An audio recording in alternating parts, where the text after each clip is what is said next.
I eat to lose some weight. Dapat di kahit anong kainan, portion control lang at fasting. 7 a.m. nag-break ako ng fast and ang breakfast ko is 2 scrambled eggs with 1/4 sachet of Eden cheese and half cup of rice. Nagsusukat pa ako ng kamao. Napanood ko kasi sa isang TikToker, ganun lang niya isukat yung food niya. Pero di muna ako magka-cross ng line doon kasi feeling ko hindi ko kakayanin. Then, after nun, nag-ice black coffee lang ako. Nag-walking din pala ako sa treadmill for 30 minutes pampababa ng kinain ko. Nakaka-regulate daw siya ng blood sugar if you walk 20 minutes after you ate.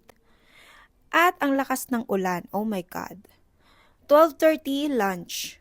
Kagabi pa ako nagkikrave ng Mr. Kimbab. Saya din kumain dito, no? Kasi mas marami yung gulay kesa sa karne and may egg pa siya, so super sulit siya for me.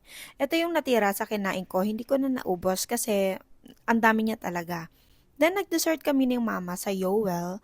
Tumikim-tikim lang ako, pang tanggal ng umay kanina. And super sulit din dito sa Yowel. Medyo matamis lang yung yogurt, pero panalo yung sahog. Then 5 p.m. nag-ice latte lang ako sa coffee shop na malapit dito sa amin sa office. I know, don't drink your calories, pero sinabi ko naman na bawasan yung syrup. Maybe yun rin yung dahilan kung bakit hindi ako nasarapan.